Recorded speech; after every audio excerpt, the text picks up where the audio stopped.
Hello student, कैसे हो आप सब बड़ी हो। यहाँ पर देख सकते हो क्लास 11 का जो अर्थशास्त्र का पेपर होने वाला है वो 100% रियल पेपर आपका भी आपके लेकर आ चुका है। यहाँ पर देख सकते हो क्वेश्चन नंबर 1 से क्वेश्चन नंबर 23 तक के सारे क्वेश्चन मैं इस वीडियो में आपको यहाँ पर बताने वाला हूँ।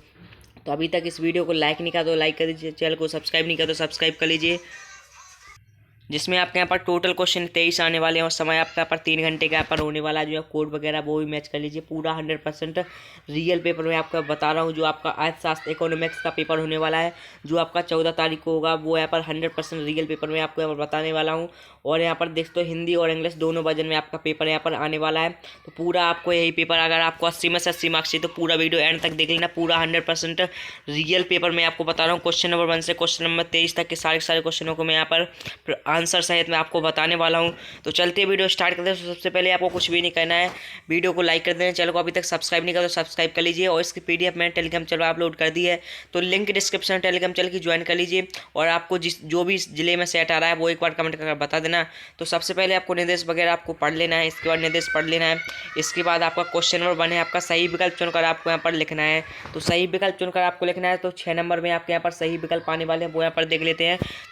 तो पहला क्वेश्चन आपका यहाँ पर रहेगा, सांख्यिकी के जनक है। तो सांख्यिकी के जनक आपको यहाँ पर ऑप्शन नंबर 1 हो जाएगा ग्रॉट फ्राइड एकेनवॉल हो जाएगा। इसके बाद है, भारत में कितने वर्षों के अंतराल में जनगणना की जाती है।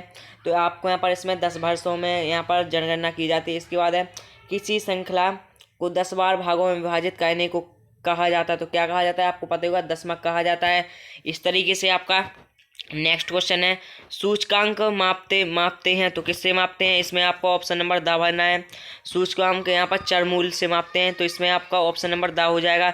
इसके बाद है आपका क्वेश्चन नंबर 5वां है, जो भारत में हरित क्रांति किन फसलों में सफल रही। तो गेहूं चावल में। इसके बाद भारत में आर्थिक सुधारों का आरंभ हुआ 1990 में हुआ। तो आपको यहाँ पर ऑप्शन नंबर इसका आभार देना है। तो इस तरीके से आपको वीडियो रोक कर यहाँ पर स्क्रीनशॉट ले लेना है और आप यहाँ पर वीडियो रोक कर लिख भी सकते हो। तो आपको सारे क्वेश्चनों को आपको नोट कर लेना है और पूरा वीडियो आपको एंड तक देखना है। अगर आपको 80 में से 80 मार्क्स चाहिए तो पूरा वीडियो एंड तक देख लेना। पूरा यही आपको 14 तारीख को देखने के लिए मिलेगा।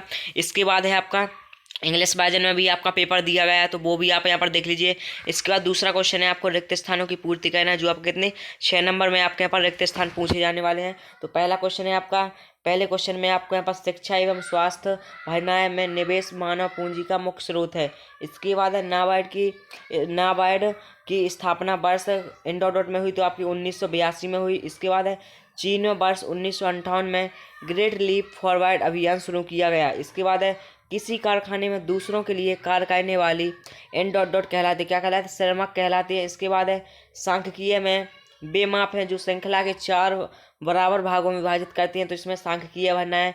इसके बाद, सामान्य कीमत स्तर में परिवर्तन का संकेत से प्राप्त होता है, तो सूचकांक से प्राप्त होता है। तो इस तरीके से आपको वीडियो रोककर आपको यहाँ पर लिख लेना है। यहाँ पर देख तो क्वेश्चन नंबर 2 आपको कंप्लीट कर लेना है।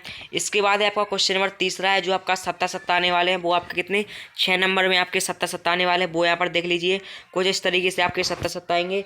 तो पहला क्वेश्चन है, चीन में 1970 के दशक के अंत में एक संतान नीति लागू की गई थी। ये आपका सत्य हो जाएगा। इसके बाद महात्मा गांधी ग्रामीण रोजगार गारंटी अधिनियम 2010 में पारित किया गया। ये आपका असत्य हो जाएगा। क्या हो जाएगा, इसका आंसर आपको यहाँ पर क्या लिखना है, असत्य लिखना है। इसके बाद है आपका भारत में क्वेश्चन नंबर 3, भारत में स्वतंत्रता के पश्चात पहली जनगणना वर्ष 1951 में हुई थी। ये आपका सत्य हो जाएगा। इसके बाद, जब आप वस्तुएं खरीदते हैं तब आप विक्रेता कहलाते हैं। ये भी आपका सत्य हो जाएगा। इसका वस्तुएं एवं सेवा कर जुलाई 2019 में लागू हुआ था। ये आपका असत्य हो जाएगा। इसके बाद, भारतीय सांख्यिकी संस्थान कोलकाता में स्थित है। जो भारतीय सांख्यिकी है उसका संस्थान कोलकाता में स्थित है। ये आपका भी सत्य हो जाएगा। तो इस तरीके से आपको सत्य वो आपको वीडियो रोककर आपको यहाँ पर लिख लेना है। इसके बाद है क्वेश्चन नंबर 4 है, जिसमें आपको यहाँ पर सही जोड़ी बनाकर आपको यहाँ पर लिखना है।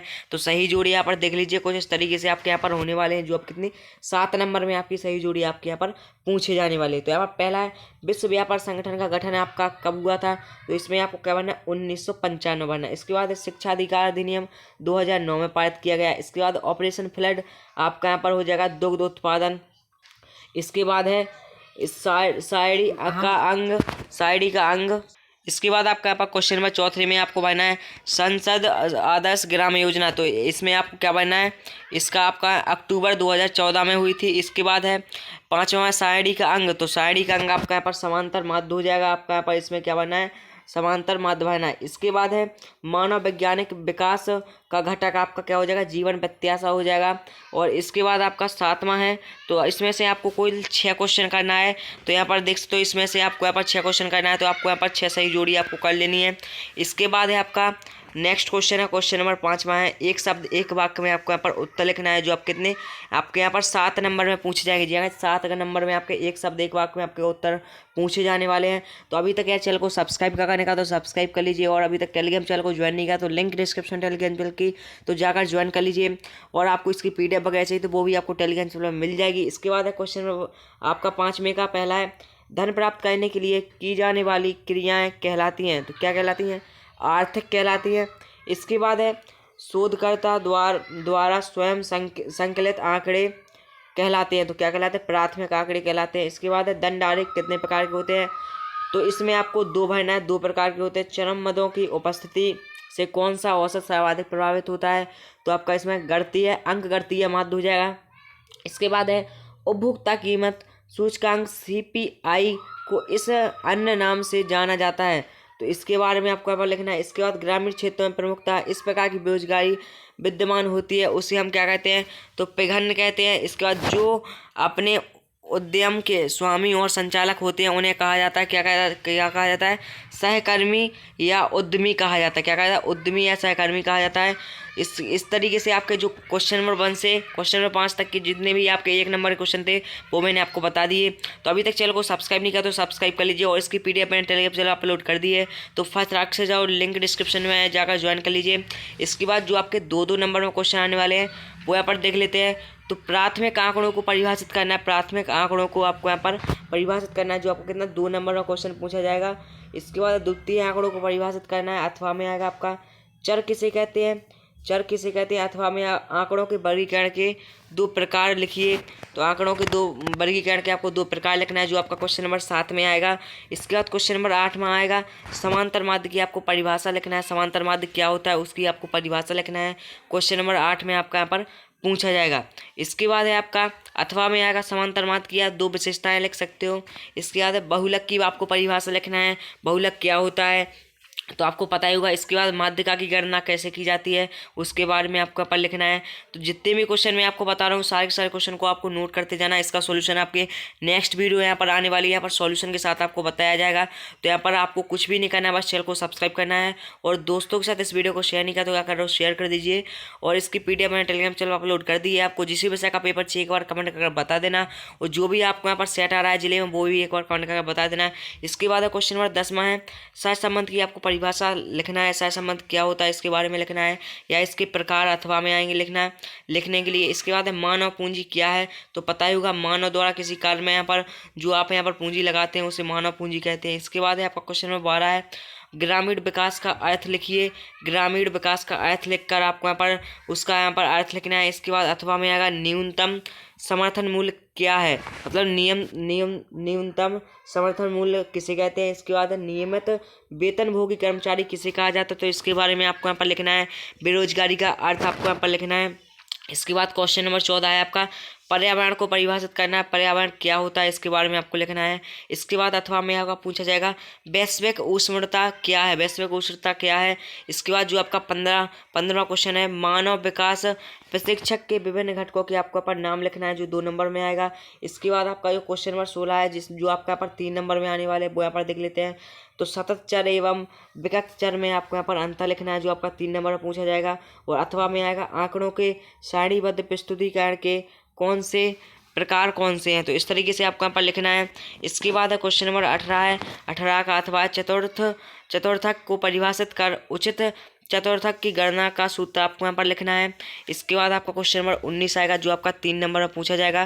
क्वेश्चन नंबर 19 है भारत में 1991 में आर्थिक सुधारों की आवश्यकता क्यों पड़ी, 3 बिंदुओं में आपको यहाँ पर लिखना है। अथवा में आएगा रिजर्व बैंक व्यावसायिक बैंकों पर किस प्रकार नियंत्रण रखता है। तो रिजर्व बैंक व्यावसायिक बैंकों पर किस प्रकार नियंत्रण रखना है, ये आपको 3 नंबर में देखने के लिए मिलेगा। इसके बाद है क्वेश्चन नंबर 20 है, जो आपका 4 नंबर का क्वेश्चन पूछा जाएगा। सूचकांकों की रचना में रखने वाली सावधानियां कौन सी है। जो सूचकांकों की रचना है उसमें रखने वाली आपकी सावधानियां कौन सी हैं, उसके बारे में लिखना है। इस तरीके से आपको अथवा में दिया गया है। तो इसमें आपको मूल सूचकांक की आपको गणना करना है, तो आप इस तरीके से कर सकते हो। इसके बाद है क्वेश्चन नंबर 21 यहाँ पर देख लेते हैं। तो औपनिवेशिक काल में संपत्ति के निष्कासन से आप क्या समझते हैं। और अथवा में पूछा जाएगा हरित क्रांति क्या है, इसने किसानों को कैसे लाभ पहुंचाया है, इसके बारे में लिखना है। इसके बाद क्वेश्चन नंबर 22 है। इसके बाद आपका आजीविका को दयनीय बनाने के लिए किसी का विधिकरण क्यों आवश्यक है। तो इस तरीके से क्वेश्चन आपको कंप्लीट कर लेना है। इसके बाद है क्वेश्चन नंबर 23 है।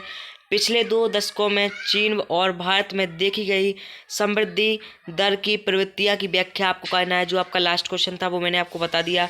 और इसका अथवा आएगा पाकिस्तान द्वारा आर्थिक विकास के लिए किए गए विकासात्मक पहलों का उल्लेख आपको करना है। तो इस तरीके से आपको यहाँ पर क्वेश्चन है, आपको नोट कर लेना है। तो यहाँ पर देख सकते हो पूरा पेपर मैंने आपको बता दिया, जो आपका 14 मार्च को यहाँ पर देखने के लिए मिलेगा।